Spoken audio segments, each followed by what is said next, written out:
Hello my dear students, I hope you all are doing great. MPS 002 के exam preparation की series में ये हमारा पार्ट 2 वीडियो है जो कि जून सेशन एग्जामिनेशन के लिए काफ़ी ज़्यादा इम्पॉर्टेंट है।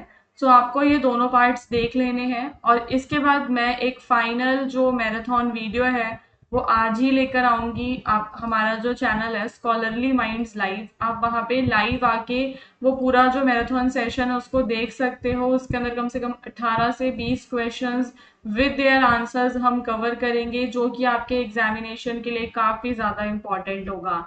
अगर आप अपने MPS 002 एग्जाम की प्रिपरेशन के लिए गेस्ट पेपर्स को परचेज करना चाहते हो या फिर आपको रिक्वायरमेंट है किसी टाइप के नोट्स की, गेस्ट पेपर्स की, अभी आपका 2 एंड 4 का एग्जाम बाकी है, तो उन दोनों के लिए आप एट डिस्काउंट इस नंबर पे स्कॉलरली माइंड्स की टीम को व्हाट्सएप कर सकते हो और अपने गेस्ट पेपर को परचेज कर सकते हो। ठीक है।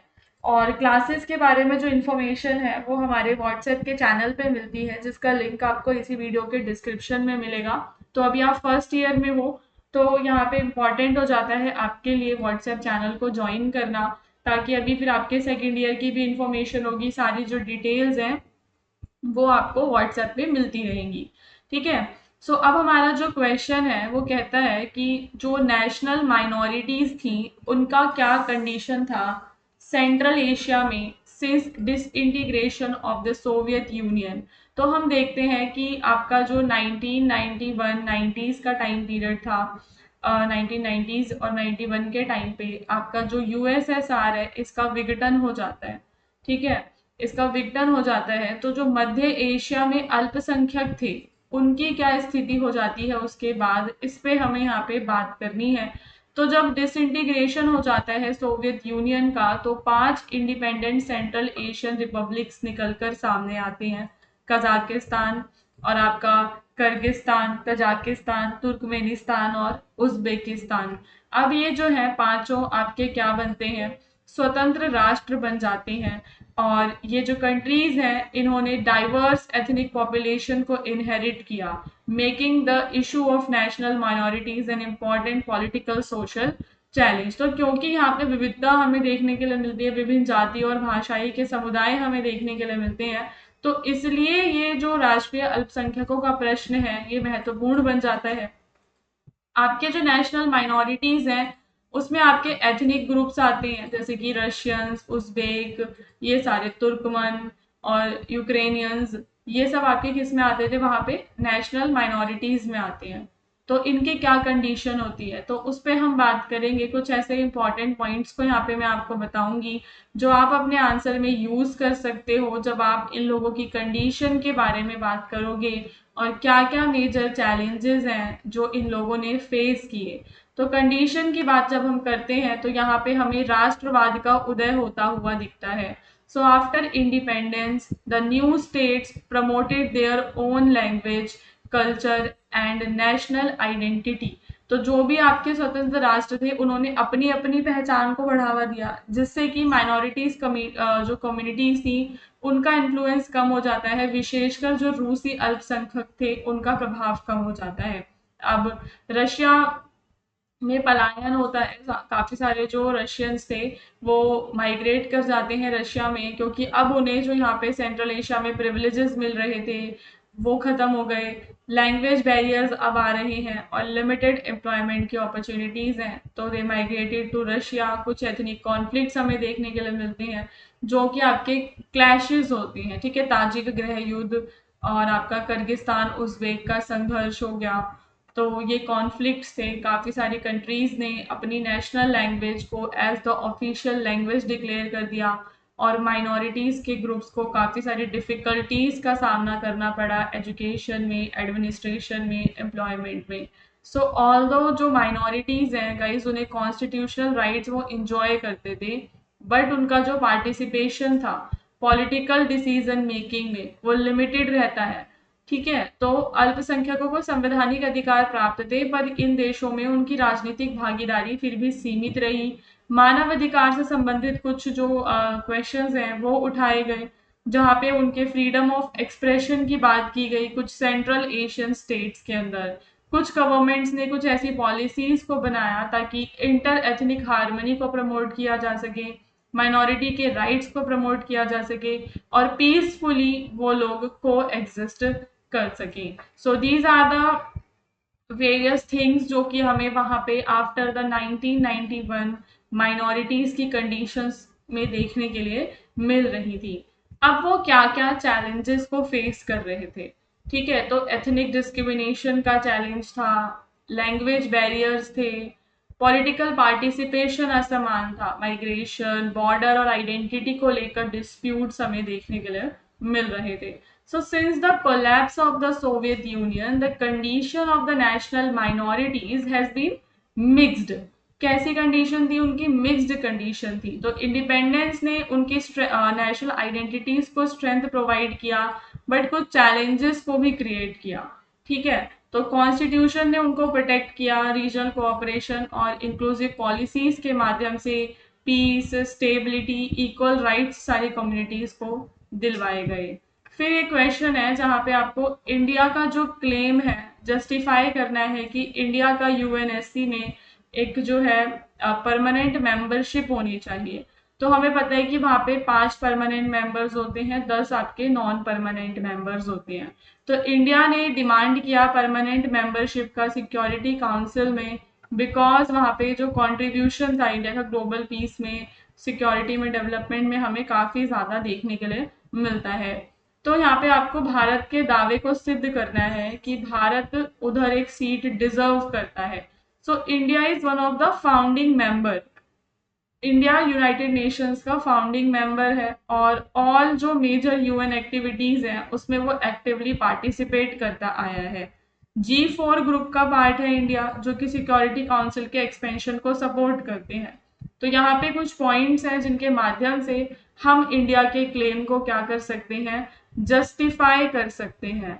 तो सबसे पहले हम बताएंगे कि गाइज इंडिया वर्ल्ड की लार्जेस्ट डेमोक्रेसी है, ठीक है, एक स्ट्रॉन्ग कॉन्स्टिट्यूशनल सिस्टम है वहाँ पे पॉपुलेशन बहुत ज्यादा है इंडिया में।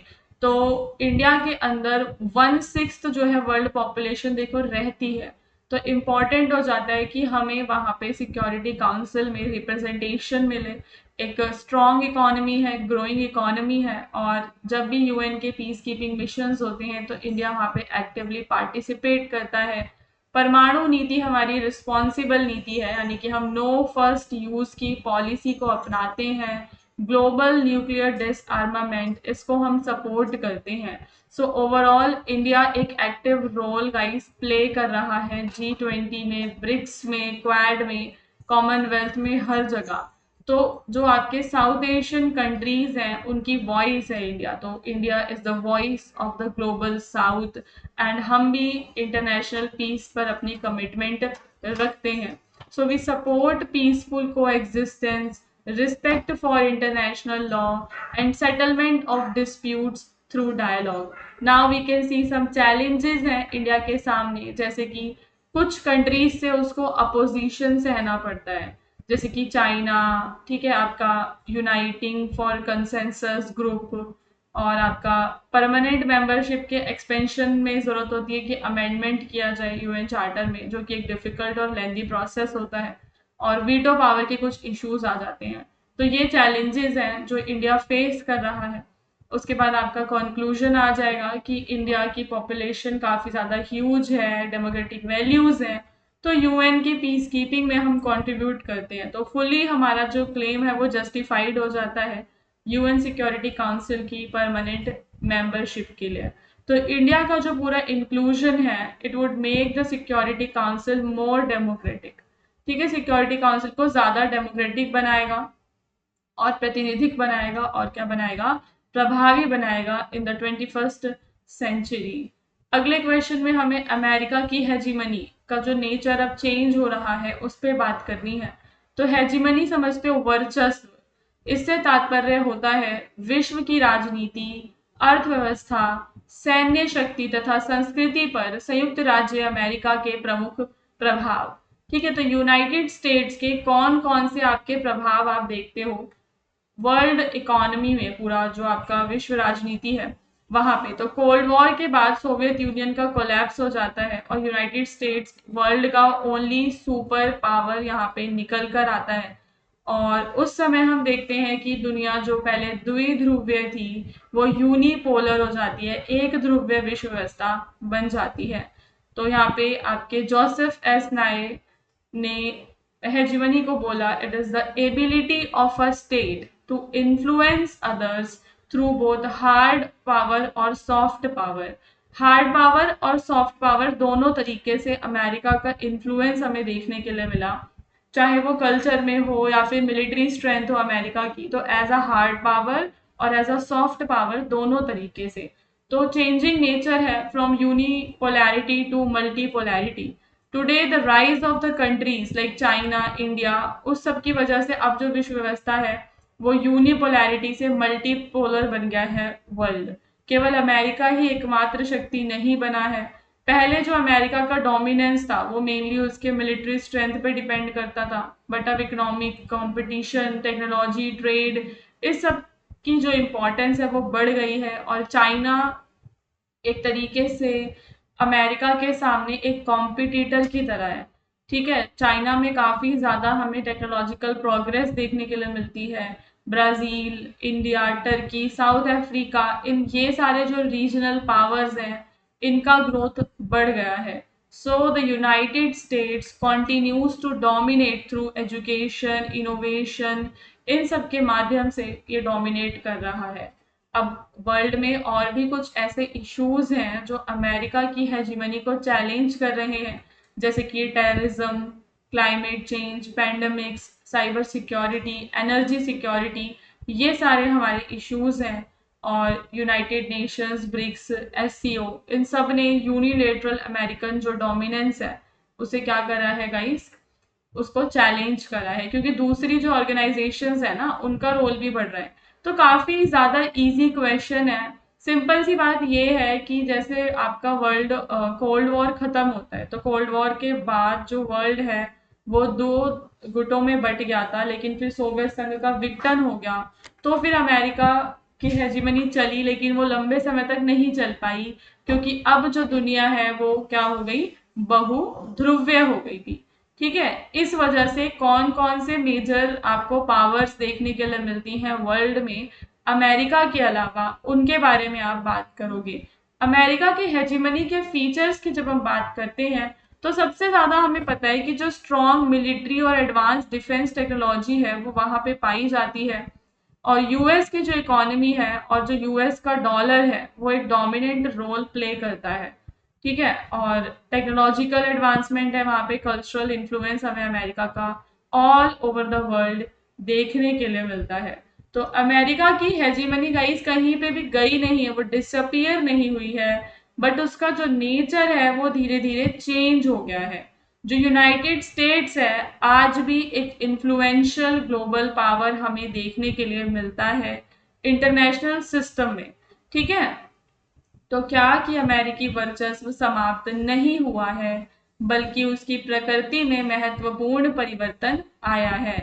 अमेरिका आज भी सबसे प्रभावशाली शक्ति है, किंतु चीन, भारत और अन्य उभरती शक्तियों के उदय ने विश्व को बहुध्रुवीय, परस्पर निर्भर बना दिया है। तो वर्तमान विश्व व्यवस्था एकमात्र शक्ति के प्रभुत्व के बजाय सहयोग, प्रतिस्पर्धा, साझा वैश्विक शासन पर आधारित होती जा रही है। So this is all in the part 2।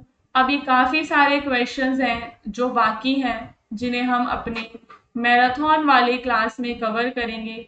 Live class के बारे में इंफॉर्मेशन आपको व्हाट्सएप चैनल पे मिल जाएगी, उसको ज़रूर ज्वाइन करो। क्लास के दौरान अगर आपके कोई भी डाउट्स हैं, ऐसे क्वेश्चंस हैं जो आपको नहीं समझ में आ रहे हैं, आप उन क्वेश्चंस को भी पूछ सकते हो। ठीक है।